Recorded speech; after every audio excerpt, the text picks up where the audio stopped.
In this video, we're going to tell you how to pass your Audit and Assurance F8 examination with some top tutor tips. And I know just the lady who is going to help you out, so get your pen and paper at the ready. But Ruchi, the floor is yours, my friend. Introduce yourself. Why should the viewers listen to you on some top tips to pass their Audit and Assurance exam? Hey everyone. So first of all, the foremost reason that you should listen to me is I am tutor. I teach AA and AAA. So I am sure I will have slightly higher knowledge as compared to you guys.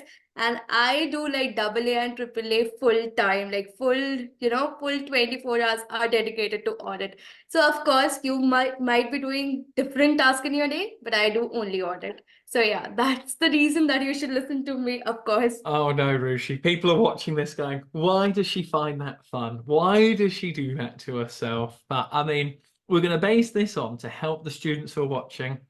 If you and I had to sit the audit and assurance exam again, how do we go about it? What are the key top tips that are going to be the difference in getting a student 50 plus on their exam? Because it's only got a 40% pass rate. So Right. out of, say, 10 students who turn up, only 4 will pass it on there. So how can the student be in those 4 that pass, Rushi? What's the first key thing they need to do?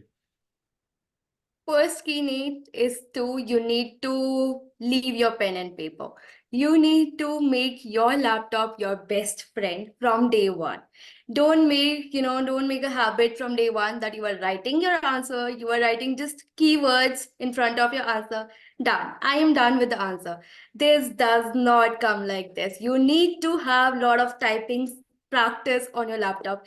For example, even today, if I give you like 10 minutes to write on yourself, you will think, you will just then, execute, and then you will finally type. So all this process needs to fasten up. And this will come with a lot of practice.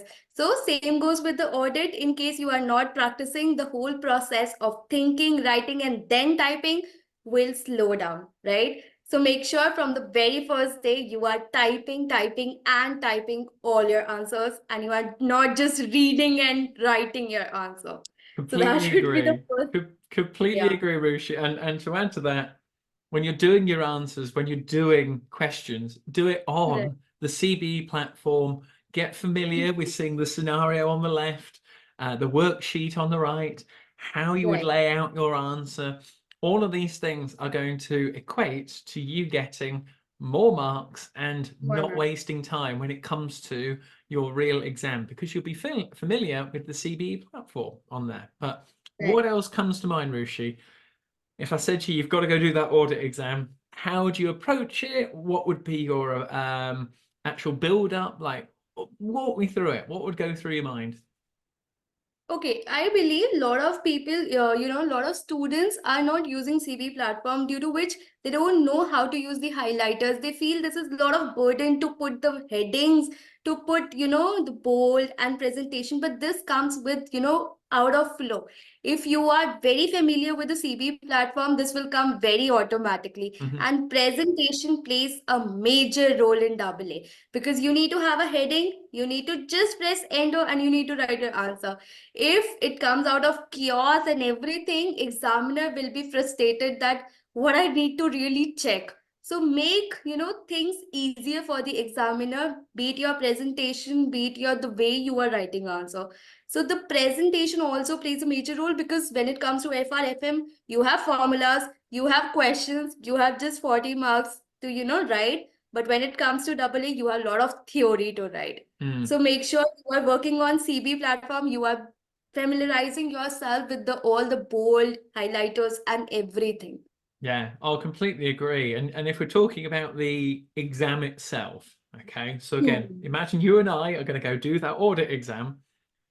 If it was you, would you go through the theory questions first? And this is the 70 marks where it's marked by a person. Or would you do the 30 marks, the MCQs, the multiple choice answers? How would you approach it? Would you maybe have a look through all of them? What are you thinking for your exam day approach? Okay, I gave my audit exam like 2 years back. I'll tell you my approach. So this is the approach that I also suggest my students, that go to the 70 marker first. Why? Because in case you see any questions that you haven't read, you haven't studied before, when you are solving MCQ, sometimes it actually comes in your subconscious mind that, oh, I remember this concept. So you can go back to that and you can quickly type it. But in case you are solving MCQ first and you get a difficult question, you will be frustrated throughout those 70 marks that why I did not know that answer, right? That Mm. is for 30 marks. You can just focus on your 70 marks first, then go and do MCQs as soon as possible. But don't leave any question unanswered. We are not getting negative marking. So please do not leave any question unattempted. That's the huge request from each and every student out there. Yeah, oh, completely agree. And that means that you're answering all 100 marks on your exam, not answering 90, 85.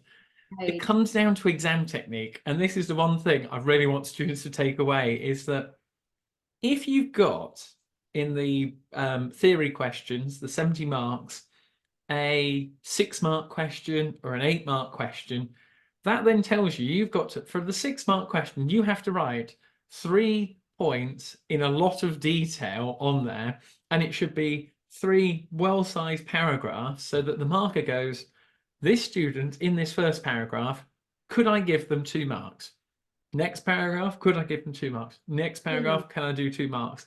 And that means that I've answered, or at least tried to answer, the full 6 marks. And I find Right. that's the detail, applying back to the scenario. Those things are the difference in getting a student to pass and them realizing the expectation of what a marker is looking for on there. I mean, what are the common mistakes, Ruchi, that you see students make when it comes to when they do the exam? Okay, nowadays, in case you have heard, AA papers are getting nullified. This is the new thing that have recently I have seen. Okay, the major reason is cramming, right? The major reason is rote learning here. I give notes to my students, they just learn it, right? They see any case scenario, for example, non-current asset. How will you review them? They actually write the same procedure. They don't even read the case, what happened in the case, were the controls, strong? Were they weak? So you need to apply that knowledge in the case. But Mm, in case you are just rote learning and writing an exam, that would not make sense. So make sure that you are, reading the scenario. You are actually applying all your knowledge. Don't just do rote learning and vomit out your answers in the paper. So that is the major thing, the reasons, people are, your exams are getting nullified and students are cramming the answers. So that is the reason, that is the exam technique, that read the scenario first, apply your knowledge and relate your answer. So that is the major thing. yeah, I can't agree anymore because in the audit exam, we all know this. Key topic areas, if you haven't watched our other video, check it out. Internal controls, substantive Fine. procedures, risks. Right. These are the areas that ethics. These are the areas that Correct. students go, I'm Hmm. pretty sure it's going to come up on the exam somewhere on there. So what I'm going to do is I'm going to try and learn all of it through Rushi's notes, James's videos are there, and Right. I'm just going to put it down on the paper because then I've shown the marker that I know what it's about. But it's the application to the scenario Absolutely. that makes a massive, massive difference. And from my experience, this is where mock papers, doing them to time, under exam conditions, how important are mock papers, Rushi, and how many do you recommend for your students to do? Okay, now mock paper plays a very major role due to two reasons. First of all, are you able to sit for 3 hours? Because till now I was doing practicing, doing questions in a bit part, right? Now it is my patience test. Will I be able to sit for 3 continuous hours, right? Second is the time management. I was doing one question in 1 hour earlier, and I was very happy that dude, I completed the whole question. See how talented I am. But I have 100 marks paper to complete in 3 hours. So you need to learn those time management skills. Otherwise, you will end up solving only 30 marks in your final paper. So Yeah. the time management, your patience, your presentation, Because there, if I do one question, I'll write it very beautifully. I'll write, headings very nicely. But when it comes to that pressure, exam pressure, will I be able to present my answers that nicely? So yeah. So these three things are very important when it comes to mock. Every student should give a mock before the final exam, right? And I always suggest two mock paper. You can go if you have, time, go with the three mocks, but two is bare minimum. One to first mock would be which will actually tell your mistakes, that where you are going wrong. Second, you will implement those mistakes. You will see whatever my mentor has told me, have I actually improved? Have I actually worked on those areas and improved in the second mock? Otherwise, there's no use, right? So this is how you reduce your mistake mock by mock. And when the final paper comes, you pass with flying colors. Exactly. Yeah, you're recreating what it's going to be like on the exam day. And I know what students are thinking when we say that. It's like, James, Ruchi, I'm working all week, Monday to Friday. I'm super tired. Maybe I've got children, I've got other commitments. Maybe I can just do the mock paper, 45 minutes here, half an hour here, bit here and there.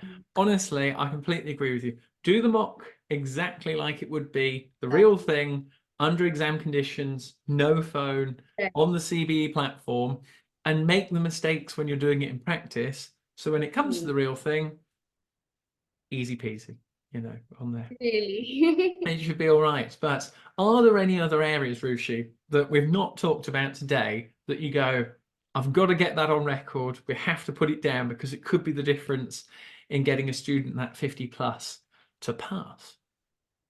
Okay, this will not be specifically for double A. This is just, for every student that don't stress too much. At the end of the day, it's paper, it's exam. It's okay even if you fail.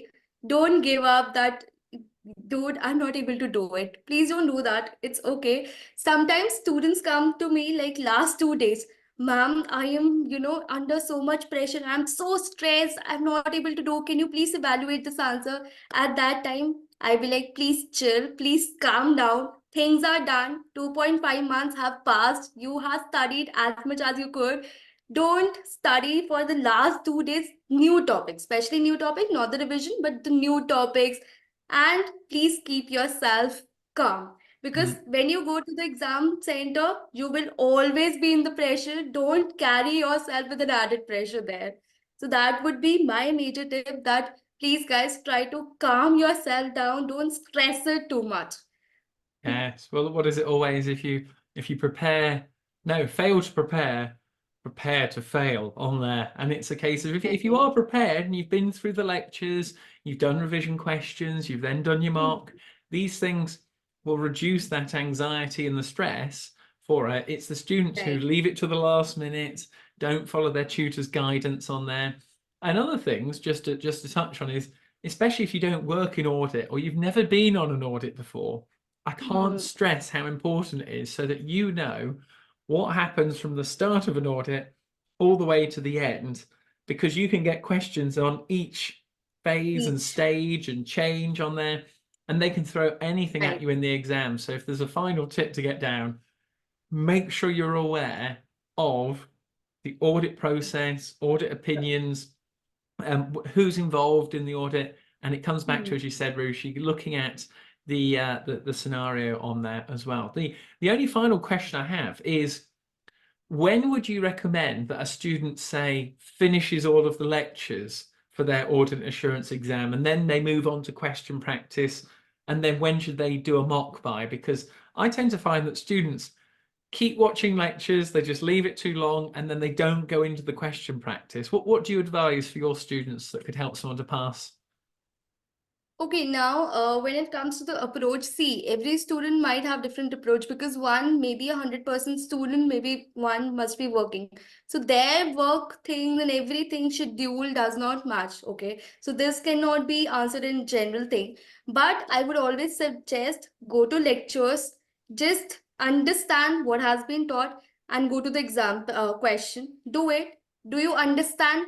If you don't understand, go and see where this question was there, how the concept was discussed. So first of all, keep on watching the lectures, but don't keep questions till the last day, because they have to go hand in hand. Yeah. Otherwise, it will all be theory, it will all be learning, it will always be lectures. You will keep watching it till the last day. So just keep questions hand in hand, hand in hand. Once you are done recording, once you are done with the lectures along with it, go to the mock. Usually 10 days before paper, I always suggest my students to give mock, Yeah. because those, are very important days, and you remember and you have completed the syllabus by that time. So Yeah. yeah, that would be my approach. And of course it varies, because sometimes they are working student and they be like, I'll start studying in the last 1 month only. You just do whatever you want for the Oh my 1.5 word. minutes. Oh my gosh. Oh my gosh. What 1 month? In my eyes, like you said, 10 days, 2 weeks before your exam, I would be wanting to do a mock Right. paper so that I know where I currently am at. And then I've got Exactly. 2 weeks to react in terms of specific areas to go and look at. Hmm. And then I would do another mock a week beforehand, and then Hmm. coupling that with going to do more practice questions, technical articles, watching some videos, all those kind of things. But yes, great tips there, Ruchi. And I just want to say a massive thank you for sharing your insights today on the channel on your debut as well. I hope you've enjoyed it. Yeah, I loved it. I loved every bit of it. It was like very casual and very, informative. It was not a sort of interview for me. I hope everybody watching it enjoyed it and it was insightful for them. And they Oh, remember man. these. Oh, mega Ruchi, honestly, thank you so much. And guys, if you want access to all the free videos on the channel, make sure you subscribe and of course, like this video. Leave myself and Ruchi any questions, any comments, let us know how you get on in your exam. Pop it at the bottom where you can also get in touch with Ruchi. I put all of her details down there. But we'll see you in another video soon and best of luck for your exam. Thank you very much. Bye, guys.